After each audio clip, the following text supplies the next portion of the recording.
الفاظ شعور کی جانب سے شعور والوں کے لیے رسول اللہ صلی اللہ تعالیٰ علیہ وآلہ وسلم نے ارشاد فرمایا، ایک عمرہ دوسرے عمرے تک کے گناہوں کا کفارہ ہے، اور حج مبرور اس کا بدلہ جنت کے سوا اور کوئی نہیں۔ حضرت انس بن مالک رضی اللہ تعالیٰ عنہ سے روایت ہے، رسول اللہ صلی اللہ تعالیٰ علیہ وآلہ وسلم نے ارشاد فرمایا، جو شخص اپنی عمر میں درازی اور رزق میں برکت کا خواہش مند ہو، اس کو چاہیے کہ والدین کے ساتھ بھلائی اور صلح رحمی کرے۔ کامیابی اس کی غلام بن جاتی ہے جو صبر اور محنت کرتا ہے۔ صبر کا ایک لمحہ بڑی تباہی سے بچا سکتا ہے، اور بے صبری کا ایک لمحہ پوری زندگی برباد کر سکتا ہے۔ جس کے پاس صبر کرنے کی صلاحیت نہیں ہوتی، وہ کوئی کام نہیں کر سکتا۔ اگر دنیا میں صرف خوشیاں ہی ہوتی تو ہم نے صبر کرنا کبھی نہ سیکھا ہوتا۔ صبر ایک ایسی سواری ہے جو سوار کو گرنے نہیں دیتی۔ صبر ایک کڑوا پودا ہے، لیکن اس کا پھل ہمیشہ میٹھا ہوتا ہے۔ جس کے ہاتھ میں قرآن ہو، زبان پر اللہ کا کلام ہو، نہ وہ دل بے سکون ہو سکتا ہے اور نہ وہ ہاتھ خالی ہو سکتا ہے۔ میری لاکھ برائیوں کو جانتے ہوئے بھی مجھ سے بے انتہا محبت کرنے والا صرف میرا اللہ ہے۔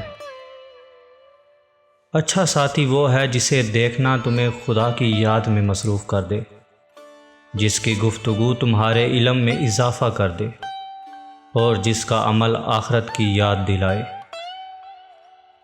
قرآن پاک کی خوبصورتی یہ ہے کہ آپ اس کے پیغام کو بدل نہیں سکتے، ہاں مگر وہ آپ کو بدل سکتا ہے۔ ہجوم کے ساتھ غلط راہ پر چلنے سے بہتر ہے کہ آپ تنہا راہ ہدایت پر چل پڑیں۔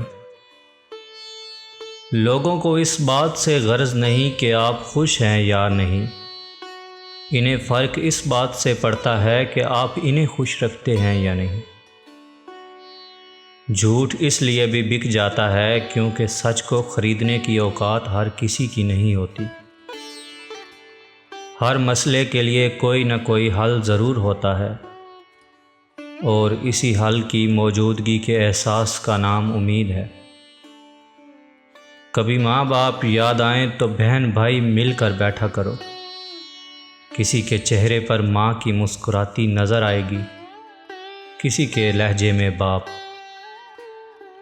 کسی کے ماضی پر اس کی تذلیل کرنے سے پہلے سوچ لو کہ کہیں اس کا ماضی تمہارا مستقبل نہ بن جائے۔ بدلتی ہوئی چیزیں اچھی ہوتی ہیں، مگر یقین کیجئے بدلتے ہوئے اپنے بہت تکلیف دیتے ہیں۔ گھر میں چھوٹی موٹی باتیں تو ہوتی رہتی ہیں، اور پرسکون زندگی گزارنے کے لیے ان باتوں کو نظر انداز کرنا اور ایک دوسرے کو برداشت کرنا ہی اصل نبھانا ہے۔ بعض اوقات آپ جن لوگوں کو بہت زیادہ اہمیت دے دیتے ہیں تو ان کے نزدیک آپ کی کوئی اہمیت نہیں رہتی۔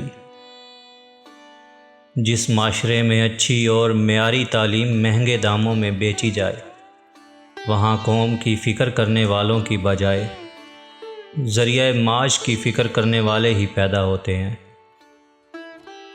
شخصیت میں عاجزی نہ ہو تو معلومات میں اضافہ علم کو نہیں بلکہ تکبر کو جنم دیتا ہے۔ تمہارے نفس کی بہتری کے لیے اتنا کافی ہے کہ تم ان چیزوں سے دور ہو جاؤ جو تمہیں دوسروں میں نہیں پسند۔ تھوڑی دیر کے لیے قبرستان جا اور خاموشی سے بیٹھ اور ان بولنے والوں کی خاموشی کو دیکھ۔ زندگی میں جب کبھی ہمارا خود سے سامنا ہوتا ہے تو سمجھ آتا ہے کہ ہم نے دوسروں کی خاطر اپنا کتنا دل دکھایا ہے۔ والسلام، اللہ نگہبان۔